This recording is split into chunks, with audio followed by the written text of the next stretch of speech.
जय हिंद साथियों, आप सभी का नमस्कार। स्वागत है आज के सत्र पे। कैसे हैं आप सब लोग? आशा करता हूँ आप लोग सब अच्छे होंगे और स्वस्थ होंगे। आप लोग की फिजिकल की तैयारी भी बहुत अच्छे से चल रहा होगा। आज के सेशन में हम लोग क्या पढ़ेंगे जी? आज पढ़ेंगे आपका भारतीय अर्थव्यवस्था। क्या है? आपका भारतीय अर्थव्यवस्था। जो हम लोग भारतीय अर्थव्यवस्था देख रहे थे उसका ये आज छठवां पार्ट है और लास्ट चैप्टर है। हम लोग लगभग 5 क्लासेस पढ़ चुके हैं और ये लगभग छठवां क्लास है और टोटल मोस्ट इम्पॉर्टेंट एमसीक्यू के क्वेश्चन यहाँ पे हम लोग सॉल्व किए हैं। ये छठवें पार्ट में भी बहुत इंपॉर्टेंट लगभग 16-17 क्वेश्चन मैं आप लोगों के लेके आया हूँ जो आपके हर एग्ज़ाम के लिए बहुत इंपॉर्टेंट कारीगर सिद्ध होगा। तो आज के सेशन में हम लोग जो भारतीय अर्थव्यवस्था पढ़ेंगे उसके बारे में, इसके बाद हम लोग जो इसका इकोनॉमिक्स चैप्टर है, आर्थिक सर्वेक्षण, छत्तीसगढ़ का आर्थिक सर्वेक्षण, उसको एक अलग से वीडियो में वहाँ पे हम लोग पढ़ेंगे। ठीक है, तो चैनल पे जो नए हैं उनको 2 मिनट उनकी जानकारी देना चाहता हूँ। आपका यहाँ पे छत्तीसगढ़ पुलिस भर्ती, किनका? छत्तीसगढ़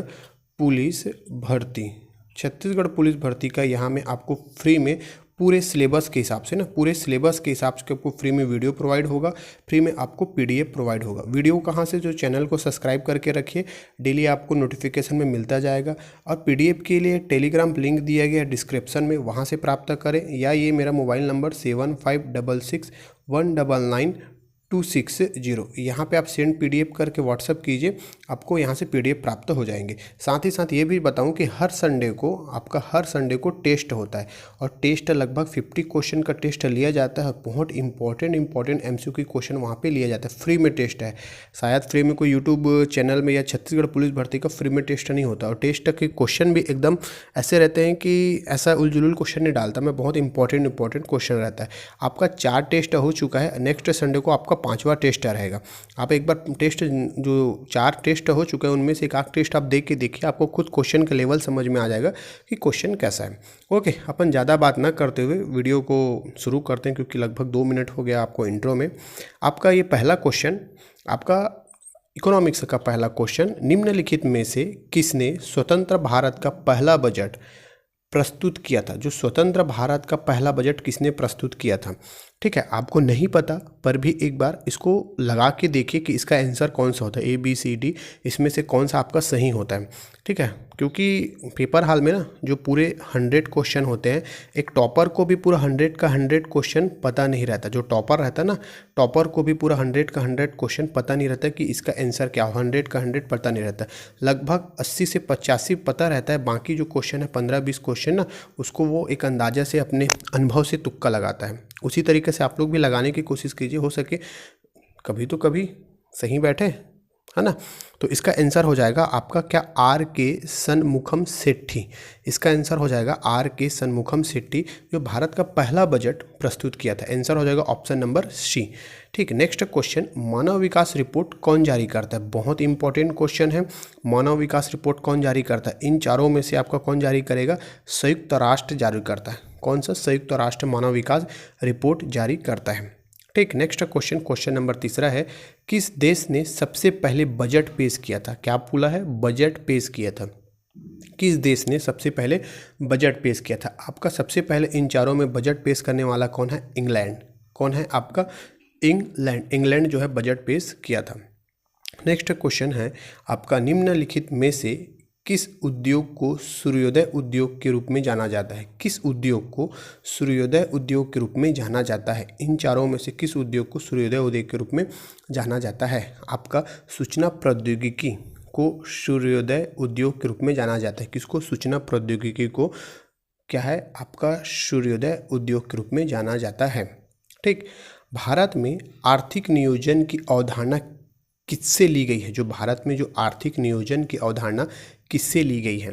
देखो, अभी तक हम लोग 5 क्वेश्चन किए हैं। 5 क्वेश्चन अगर आप देखेंगे ना, 5 क्वेश्चन से आप क्वेश्चन का लेवल समझ जाएंगे कि क्वेश्चन बहुत इंपॉर्टेंट है और उलझुल क्वेश्चन लेके नहीं आए हो। जो नए हैं वीडियो पे, जो पुराने उनको पता है कि क्वेश्चन कैसे रहते हैं, क्या रहते हैं। और थोड़ी सी और बताऊं कि अभी जो इकोनॉमिक्स का क्लास, लगभग ये 6वां क्लास है, मैं देखा हूं कि इकोनॉमिक्स के क्लास में बच्चे जो हैं उतना इंटरेस्ट नहीं ले रहे हैं, कम से कम देख रहे हैं, कम से कम उसको पढ़ रहे हैं। ऐसा मत करो, क्योंकि 6 क्वेश्चन आएंगे, इसके 6 नंबर के आएंगे, और बोलते हैं कि बूंद बूंद से घड़ा भरता है। ये 6 में से अगर आपका 4 सही होता है तो आप 400 लोगों से आगे रहेंगे ना, 400 लोगों से आगे रहेंगे। तो लाइटली मत लीजिए, हर चीज़ों को आपको स्केल कितने एक साथ लेके चलना है, क्योंकि ऐसे में अगर छोड़ेंगे ना तो नंबर कम होगा, क्योंकि 6 नंबर बहुत होता है। ठीक है, तो अच्छे से इनको पढ़िए। ठीक, तो इसका आंसर हो जाएगा जो आर्थिक नियोजन की अवधारणा किसने दिया है, रूस ने दिया है। किसने दिया है, आपका रूस ने दिया है। ठीक, भारत में किस प्रकार की मुद्रा परिवर्तनीय की अनुमति है, किस प्रकार की मुद्रा परिवर्तनीयता की अनुमति है। इनमें से आंसर क्या हो जाएगा, ए और बी, पूंजी खाता और चालू खाता। तो इसका आंसर हो जाएगा ऑप्शन नंबर सी।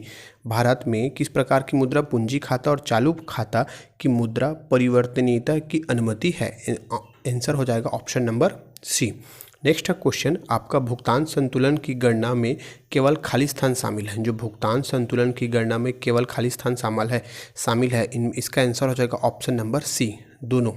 ठीक, नेक्स्ट क्वेश्चन, जो आपका निम्नलिखित में से कौन सा कर, जो कर है राज्य सरकार द्वारा लगाया जाता है। किनके द्वारा, राज्य सरकार के द्वारा लगाया जाता है। तो रट लीजिए, इसका आंसर हो जाएगा जो रोड टैक्स होता है ना, उसको राज्य सरकार लगाता है। किसको, रोड टैक्स को। ठीक, अब देखो मिश्रित अर्थव्यवस्था का क्या अर्थ है। हम लोग पढ़े हैं भारत कैसी अर्थव्यवस्था है, मिश्रित अर्थव्यवस्था है।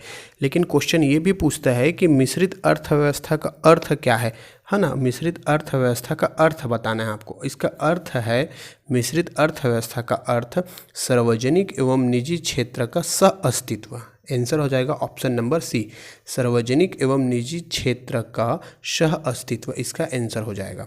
ठीक, नेक्स्ट क्वेश्चन, भारत में रोजगार के अवसर उत्पन्न करने की दर किस क्षेत्र में सर्वोच्च रही है। अभी के डेट में ना, भारत में एक समय में कृषि था, अभी कृषि नहीं है ना, अभी से बता रहा हूँ। जो रोजगार के अवसर उत्पन्न करने की दर किस क्षेत्र में सर्वोच्च रही है, किसमें है, निर्माण में। किसमें, निर्माण क्षेत्र में सर्वोच्च रही है। ठीक है, निर्माण क्षेत्र में सर्वोच्च रोजगार के अवसर के, एक समय में कृषि था लेकिन अभी अपडेट में क्या है आपका, निर्माण। एक बार इसका आंसर हो जाएगा ऑप्शन नंबर बी। जो योजना आयोग की स्थापना कब हुई। अब योजना आयोग का स्थान किस आयोग ने लिया है, पता होना चाहिए आपका, नीति आयोग ने लिया है।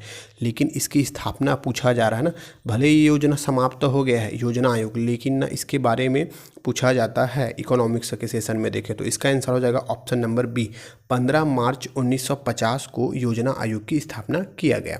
ठीक, नेक्स्ट क्वेश्चन, नीति आयोग का पदेन अध्यक्ष, देखो योजना आयोग के हटाकर नीति आयोग लाया गया, और नीति आयोग के जो पदेन अध्यक्ष कौन होते हैं, इनके पदेन अध्यक्ष होते हैं पीएम, प्रधानमंत्री। अभी अपडेट में नरेंद्र मोदी इनके क्या हैं, पदेन अध्यक्ष हैं। ठीक, नेक्स्ट क्वेश्चन, निम्नलिखित में से किस इस्पात कारखाने की स्थापना द्वितीय पंचवर्षीय योजना के दौरान हुई है। बहुत बार पूछा गया, ट्रिपल स्टार लगा के रखिए ये क्वेश्चन बहुत बार। जो द्वितीय पंचवर्षीय योजना के तहत इन तीनों का क्या है, राउरकेला, भिलाई और दुर्गापुर, इन तीनों का क्या है, द्वितीय पंचवर्षीय योजना के तहत उसी के दौरान क्या स्थापना हुआ था। ठीक, नेक्स्ट क्वेश्चन आपका, राजा चलैया समिति, कौन सा, आपका राजा चलैया समिति का संबंध, जो राजा चलैया समिति का संबंध कहाँ गया जी, ये जो राजा चलैया समिति का संबंध किससे है। एकदम इम्पॉर्टेंट क्वेश्चन है ना, इसको रट लीजिए। राजा चलैया कर सुधार से संबंधित है। किससे संबंधित है, कर सुधार से संबंधित है। आंसर हो जाएगा option number C. Next question है, सरकार द्वारा पुरानी जो मुद्रा को समाप्त कर नई मुद्रा का चलन कहलाता है। जैसे कि अभी 2015 या 16 में हुआ था आपका 1000 और 500 का नोट बंद करके फिर 2000 और 500 का नोट लाया गया, याद होगा। उसको क्या बोलते हैं, विमुद्रीकरण बोलते हैं। क्या बोलते हैं, उसी को ही विमुद्रीकरण बोलते हैं, कि पुरानी मुद्रा को समाप्त कर नई मुद्रा का लाना क्या है, विमुद्रीकरण है। ठीक, answer option number C. Next question और लास्ट क्वेश्चन है, अब तक भारतीय रुपए का कितनी बार अवमूल्यन किया जा चुका है। अब तक ना जो भारतीय रुपए का कितनी बार अवमूल्यन किया जा चुका है, इसका आंसर हो जाएगा क्या जी, इसका आंसर हो जाएगा ऑप्शन नंबर सी। ठीक, 3 बार। कितने बार, 3 बार जो भारतीय रुपए का अवमूल्यन किया गया है। ठीक, तो इस तरह से लगभग हम लोग 16 MCQ के क्वेश्चन पूरे सॉल्व किए हैं। कितने? 16। मैं अपने से प्रयास करता हूँ कि इकोनॉमिक्स का जब भले 6 नंबर का क्वेश्चन है, भले नहीं जी, बहुत है 6 नंबर, लेकिन कोशिश ये करता हूँ कि आपसे बने। अभी तक लगभग हम लोग 6 पार्ट पढ़े, 6 पूरे क्लास में ना पूरे इकोनॉमिक्स से समाप्त कर दिए हैं। और मैं देखूंगा कि एक आध क्वेश्चन बचे रहे, शायद ना बचा हो, इतने में तो पूरा कवर हो गया है। नहीं तो एक बार आप टॉप 10 यूट्यूब में सर्च कर लेना, टॉप 50 या टॉप 100 इकोनॉमिक्स इम्पॉर्टेंट क्वेश्चन, पूरे जितने 6 क्लास पढ़ाए हो ना, उनमें से कहीं बाहर नहीं जाएगा, ये देख लेना।